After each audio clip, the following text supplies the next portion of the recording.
প্রিয় নেতৃবৃন্দ, আজকের ওই সভায় কেন এই রকমের বক্তব্য আসবে? সুযোগ কারা দিয়েছেন? সুযোগ তৈরি করে কারা দিয়েছেন? আপনারাই তো সুযোগ তৈরি করে দিয়েছেন।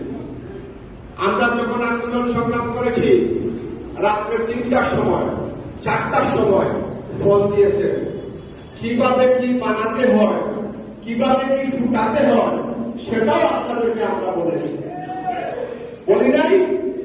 এখন আপনাদেরকে ফোন দিলে আমরা পাই না। কেন পাই? সবে তো 6 মাস হয়েছে, এখনো তো আর 5 বছর রয়ে গেছে। ফোন দেওয়ার পর আপনারা ব্যস্ততা দেখান। আর ভাই, আপনাদের যদি এত লাইন টাইম কানেকশন থাকে না, আমাদের কাছে দায়িত্ব দিয়ে দেন, আমরা দায়িত্ব পালন করি। আমাদের কোন জায়গায় পৌঁছাতে দেন, দেখেন আমরা কাজ করতে পারি কিনা। আজকে জুলাইয়ে শহীদদের স্মরণে কথা বলতে চেয়েছিলাম, কিন্তু এখন জুলাই আন্দোলনে যারা রাজপথে কাম দিয়েছে, যারা রক্ত দিয়েছে, তাদের স্বার্থ নিয়ে কেন কথা বলতে হয়?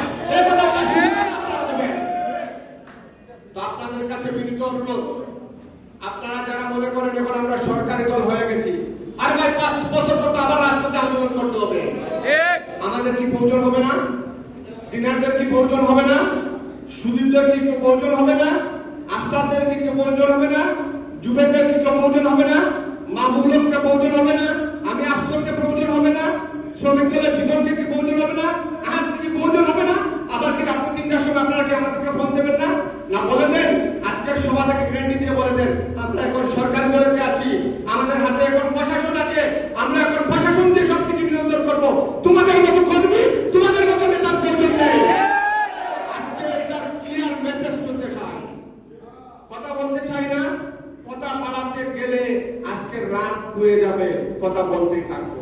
মনের দুঃখ মনে থেকে যাও। নেতা, রাজপথে প্রাণ দিয়েছি, রাজপথে রক্ত দিয়েছি, বিনীত অনুরোধ, ফোন দিলে ফোনটি করবেন। আমরা আমার পরিবারের জন্য আপনাদের কিছু চাই না, আমরা চাই আমাদের সাথে যারা রাজপথে আন্দোলন সংগ্রাম করছে তাদের জন্য চাই।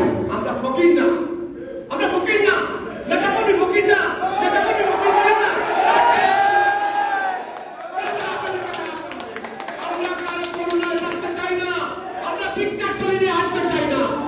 আপনারা দয়া করে আমাদের যে সুবিধা, আমাদের যে গণতান্ত্রিক অধিকার, সেই অধিকারটুকু দয়া করে দেবেন।